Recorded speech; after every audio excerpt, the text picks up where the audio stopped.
Hmm. Please do.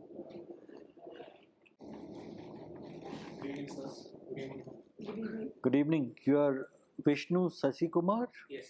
Take a seat, Vishnu, please. Right. So, Vishnu, tell me something about the 10 avatars of Vishnu.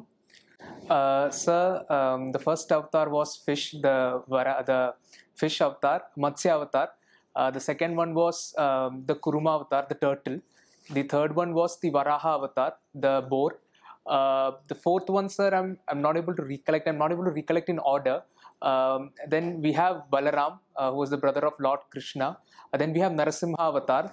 Yes, let me stop you here and let me get the full story about Hiranyakashyap and Narsimha avatar. Are you aware of that story? Mythological Yes, story? yes, sir. So Hiranyakashyapa was a demon. He used to terrorize the people of his land. He was also terrorizing the Devas. But his son, Prahalad, he was actually a very staunch devote of Lord Vishnu. And that was a very big irritant for Hiranyakashyap because he was an Asura and Lord Vishnu was a Deva. So it was like an enemy thing. But he was not happy with that. So initially he tried to kill his son Prahalad and he used his sister Holika to actually try to burn Prahalad alive using a fire. But actually what happened was Prahalad, under the blessings of Lord Vishnu, he didn't get harmed himself, but Holika got burned. So that is the reason why we celebrate Holi. Then after that, the Hiranyakashipa had a boon from the Lord that he cannot... Obviously, you know the whole thing inside out. Yes, sir. Good, very good. Thank you, sir. Tell me something about the rule of law. Sir, the rule of law is actually a concept which was originated in Britain, which states that everyone is equal before the law. Everyone should be law-abiding, and it is not the rule of the kings or a monarch that would work, but it's actually what the law stipulates that would work in a land. There's some other dimensions to it. Are you aware? Sorry, sir, I'm not aware of that. There's a point of view that and a big debate is raging around this. The IAS has failed the nation. What would be your response? Sir, given the fact that the Indian Administrative Service has gone for such a long time, has showed that it has been a success, but definitely there is always a scope for improvement which the IAS can work upon. So I think it is these things that stand out which make people say that IAS has failed the nation. But I think still it remains the steel frame, the backbone of the country in the administration, establishing contact with the people. But definitely there is a scope of improvement. So I think when we improve further, that will create more affection and confidence among people regarding bureaucracy. Right. Since you aim to join the services, please tell me who has written A to Z of the civil services? Sorry, sir. Who has written A to Z of the civil services? I'm not aware of that, sir. Okay. Please. Okay. Tell me, this new entrance scheme has started in the university, Yes. Central University. What is, in your opinion, is it a good thing or the earlier system was better? So the common central and the CUET common entrance test, it has both a pros and the cons side. The pros is that now we don't need to separately study for different universities examinations, which would reduce the hassle for the students. It will also make it a bit more accessible because I think then a single fees would have to be paid. Earlier we need to pay different fees for different entrance examinations, which was also a sort of hindrance, a barrier for students. But coming to the cons of it, sir, there is a very big con that it can promote coaching industries within the nation for CUET, which can again make it inaccessible to a lot number of people because of the objective test that is being taken out. So I think there are both sides to it, the pros and the cons. There was some controversy regarding Stephens, your college, last year regarding that. Yes. What exactly was the issue and how it was resolved? Sir, Stephens being a minority institution, it had a separate admission criteria, admission procedure apart from DU. Like we need to fill the Delhi University application form. Along with that, the college conducted separate interviews as well as an entrance test. Now when CUET came in, there was a ruling that Stephens would also have to follow the same pattern what the rest of the country is also following. So that created a dispute between the college and the administration. And at the end of the day, it was resolved by making the general category students write the CUET. Based on that score, they would be called. While the minority category students, they would have to undergo an aptitude test as well as a personality test interview before the board. Okay. Now tell me, there's one index called Press Freedom Index. Have you heard about this? Yes, sir. Press Freedom Index. Where does India stand on that index? Sir, I'm not exactly sure. Not numerical, the position. Generally, It is a bit in the lower side. it's a bit on the lower side. And especially what has happened to that particular perception of India after this BBC incident. And especially recently, the ex-Supreme Court judge also was very critical. Are you aware of this? Justice Nariman also mentioned something about the government's action. Yes, sir. So in the light of all that, please, what is your opinion about it? Sir, the Press Freedom Index, which shows the lower ranking for India, is actually something which we need to be cautious about, which we need to improve. It shows that we have a lot of way to improve, given that we are the world's largest democracy. We need a free press. But that being said, sir, all the institutions within the country, being the press, they should be law-abiding. They should follow the rule of the land at the end of the day. So if they aren't following the rule of law, then I think certain investigation must be conducted. But again, if this investigation is based on vendetta politics, then I think they must be called out and proper freedom for the media should be established. Have you seen that newspaper report in which Mr. Nariman has mentioned 4 areas of concern about the press? Sir, I had read it 2-3 days before, but I'm not able to recall currently. Not recall, okay. The one very important thing which he said was that the press, media is not doing their duty. They are not criticizing the government as they used to. So this is a, what do you say about this?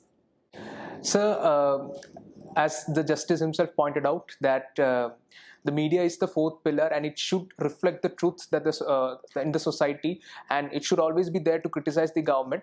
At the same time, sir, we should also look from the media perspective that they have been running behind commercialization, behind TRPs, which is actually, making them inclined towards going to the revenue side, making them forget the duty towards the society as a whole.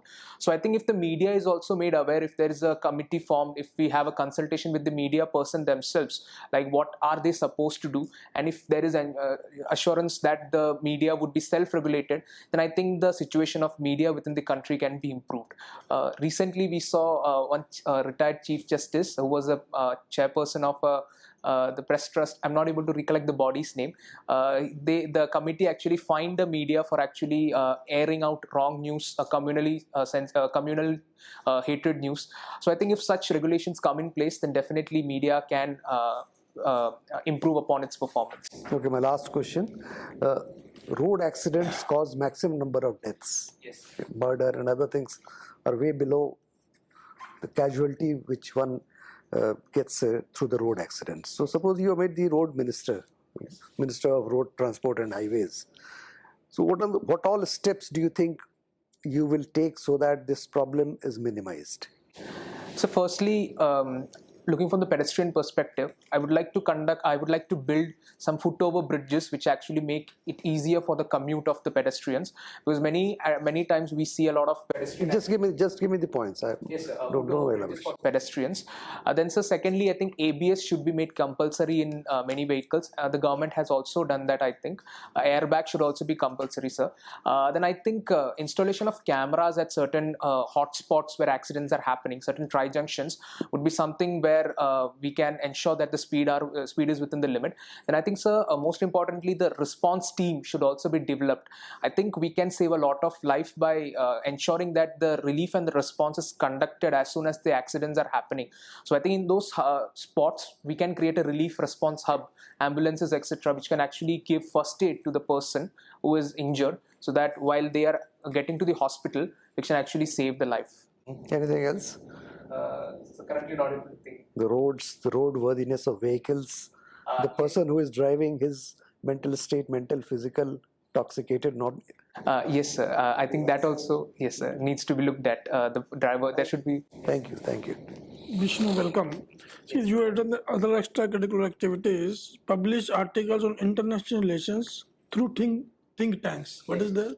So think tanks are basically the public policy research institutes which actually researches on the government policies. It also sometimes gives inputs to the government. And how you publish articles on that? Sir, I interned with different think tanks. So as a part of my internship, I published some articles through them. You also have participated in Indo-China, Indo-Azerbaijan Youth Roundtable Dialogue. Yes. What is this? So basically, as a part of a think tank, I applied for this and I got selected, where we had a chance to interact with the Azerbaijani ambassador regarding the avenues for Indo-Azerbaijan relation. And then in the Indo-China Roundtable Dialogue, we had a delegation, local self-government delegation coming from the Yunnan province of China. So again, we got a chance to interact with the delegation regarding the LSG practices both in China and India. Okay. See, you are an art student and you are also taken arts subject.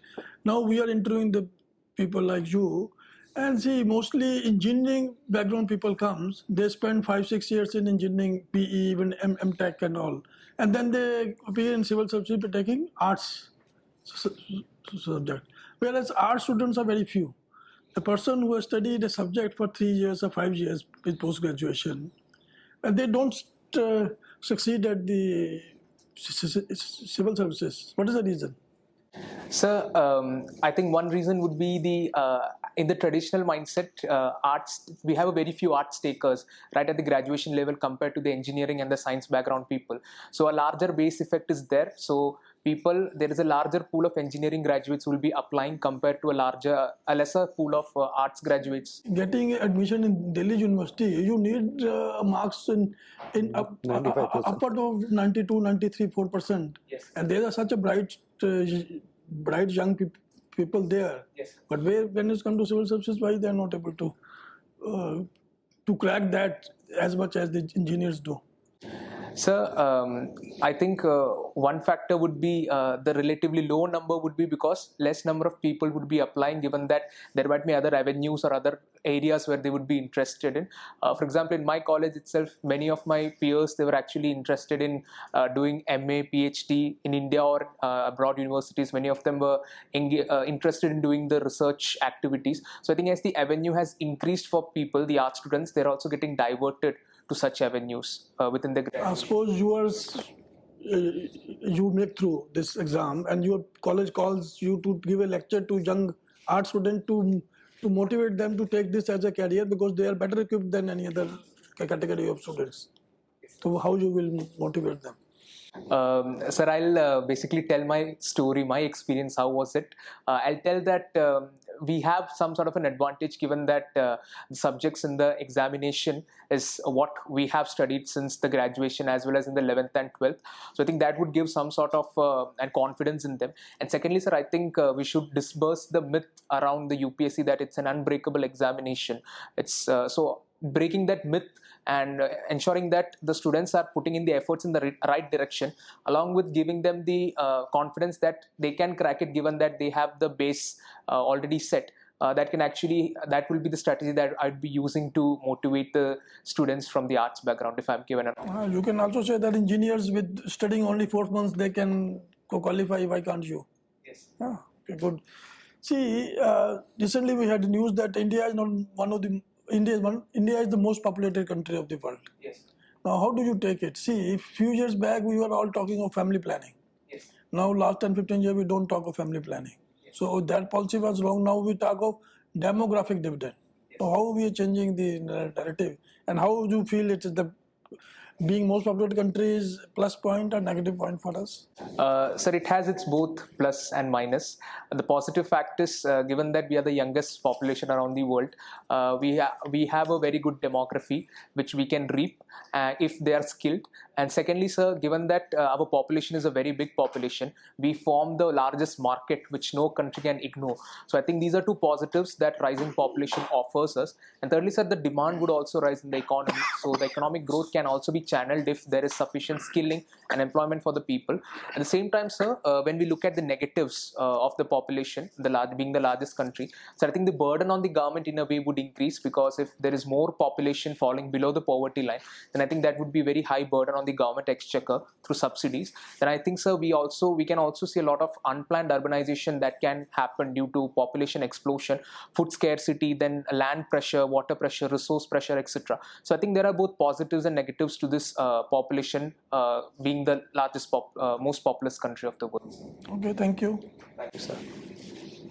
So Vishnu, since you're foreign, since IFS is your first choice, can I ask you what you think are the main turning points in India's foreign policy in the last 75 years? Just the main, you think, are the main milestones, so to speak. Ma'am, the first one would be, ma'am, though it's a negative one, I would say, the 1962 loss to China, where we some sort of shed the idealism towards the Chinese behavior, and we sort of adopted more pragmatic approach. And that was also a turning point which helped us to achieve a feat which we have always been dreaming for, that is being a nuclear powered state.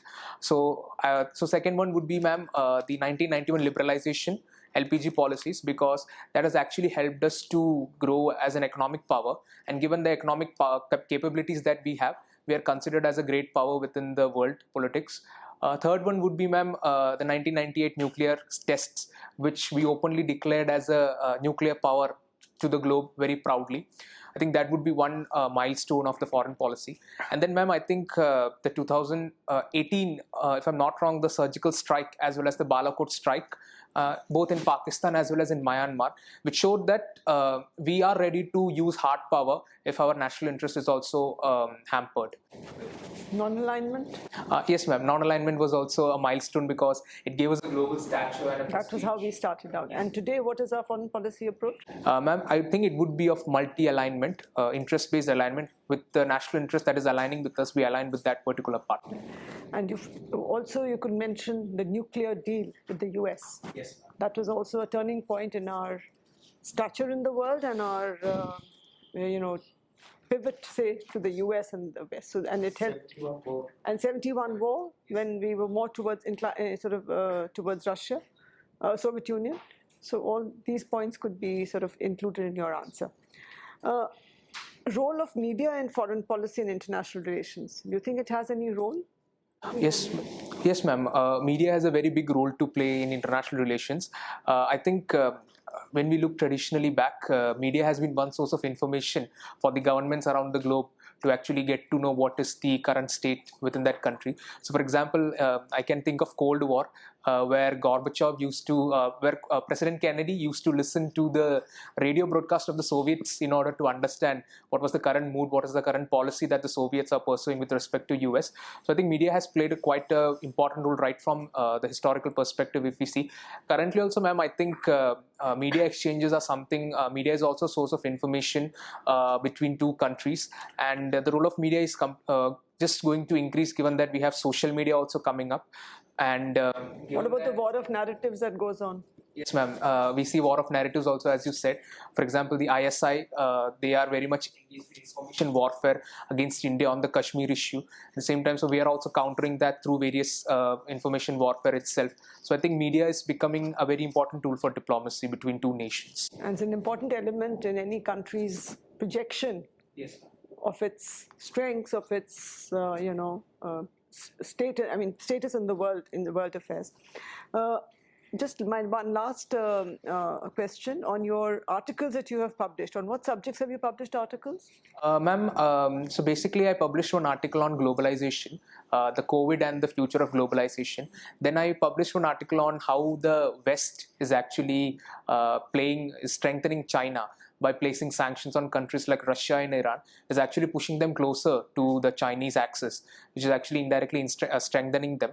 Then as a part of my weekly watch, I used to write about the Central Asian republics back then, writing on a weekly basis what is the current happenings over there. So the current geopolitical shifts taking place in the world are, how do you see those? And where are we headed? Last question. Ma'am, I think we can see two poles being emerging, two opposing poles, the China axis as well as the Western axis that is happening. But at the same time, when we look at the West, West is not that united what we consider. At the same time, we have countries like India and the global south, which is now emerging as a third pole, where they are actually looking at their development and their national interest rather than bandwagoning any country. So I think multipolarity would be something which we could see happening, and fragmentation of power is also something that we could see, given that many countries in Southeast Asia are also economically rising. So what is India doing? Sorry. So what has India's approach been? Ma'am, India should approach the multi-alignment policy again as it is doing now, aligning. Strategic autonomy, so to speak. Okay, thank you. Mr. Vishnu, Yes, sir. you're from Tiruvalla. Yes. Tiruvalla or Tiruvallar? Tiruvalla. So what is it inspired from? Sir, Tiruvalla, the name comes from two things. One is the Vallavai river, which is passing. So the Tamil prefix of Tiru is added. That is why we have Tiruvalla coming. And secondly, sir, we have a famous Sri Vallabha temple in Tiruvalla. So that is why Sri Tiruvallabham. So that became shortened to Tiruvalla. What is the meaning of Tiru? Sri. It's a prefix Sri. So you're from Kerala. What is the other name of Kerala? God's own country. God's own country. Sir. So there is a paradoxical situation. On one side, we call it as God's own country. On the other hand, it is the place where Communist Party is thriving, which doesn't believe in any God or religion. So how do you look at this particular situation? Sir, I think the reason why the Communist Party is thriving in Kerala is because it has got accustomed and adapted to the Indian situation, Indian society very much intrinsically. Even though the Communist Party is not, the official party lines do not believe in God, but we see active alignment of the Communist Party with the caste groups like the SNDP, the NSS over there. At the same time, they're also actively involved with various religious groups. So at the end of the day, though their official party lines, they don't espouse God, but they are aligning with these groups in order to garner as much votes as possible. Okay. So you're native of Kerala on one side and you're brought up in Gujarat. Yes. So what kind of difference in terms of policies or in terms of development you see in these two states? Sir, Gujarat actually followed more of an economic growth-oriented approach, where high amount of capital investment was attracted through summits like Vibrant Gujarat Summit. So it focused on attracting the capital, and it believed that the growth that is created by this capital would trickle down to the sections of society. On the other hand, Kerala, it actually followed more of a human development approach, where the state government heavily invested in sectors like health, education, and it believed that once the people are capable, then they would engage in economic growth of the country, of the state. And so secondly, we see a lot more of devolution of funds and finance to the Kerala LSGs compared to Gujarat. So I think that is also one reason why the social development indicators in Kerala is high compared to that of Gujarat. But more youth are aspiring to the Gulf and other places. Yes. So that is because Kerala has not a very strong manufacturing hub or an industrial hub which can employ a lot number of people. So I think that is one major reason why the youth is migrating to Gulf. Okay. So and with respect to political science, Yes. Rousseau's general will. Let me ask the question. So do you think this particular concept has made him closer to the individualistic approach or to the statist approach? Sir, I think it would be more towards a statist approach, because his general will does not mean an aggregation of individual will, but it means that something which is good for the whole section, which might be contrary to the individual will. So one of the major critiques on Rousseau is that he espouses totalitarianism on the basis of general will. So is there any possibility that all the individual wills or particular wills can be aggregated to the general will?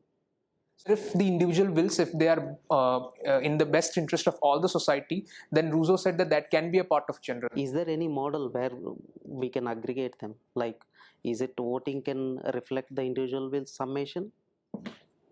Sorry, sir, I'm not aware of that. Have you heard of Arrow's impossibility theorem? Because you're also from economics. I've heard of that, sir, but I'm not exactly sure of how that works. So, next one, coming to the John Locke. Yes. So Locke's idea of natural rights versus what is this positive rights that are currently existing. Can you differentiate? So, natural rights, as Locke mentioned, are based on the idea that individuals are entitled to certain rights by the nature that they are humans, while positive rights are actually a product of law. Positive rights was actually espoused by Thomas Hobbes. So, within the Indian context, I think there is a mixture of both the positive rights as well as the natural rights seen in the fundamental rights of the Constitution, like right to life, which is actually a natural right, but is also a positive right given that it has the sanctions of the Constitution. So positive rights has more to do with Hobbes or Bentham? Sir, I'm not able to recollect that correctly. I'll definitely look at it, sir. The Leviathan, the sovereign, the absolute sovereign. Statist. Okay. So, and one last question. So, with respect to India, so are we in the context of procedure established by law, or does our constitution talks about the due process of law? So, when the Constitution was enacted, we followed the procedure established by law. But in the Maneka Gandhi case, the Supreme Court held that the due process of law would also be followed within the India to ensure that a greater idea of justice is delivered to the people. So, how did this in Maneka Gandhi case? We brought close to the due process of law. Sorry, sir, I'm not aware of that. I'll look at it. So, with the basic structure and the part 3. Judicial review. Sorry, sir. With the basic structure and the judicial review, we were brought more close to scrutinizing the law itself. Okay, sir. Yes. So Vishnu, that brings us to the end of our formal interaction. Thank you, sir. Thank you, ma'am. Thank you, sir. Thank Best of luck. Thank you, sir.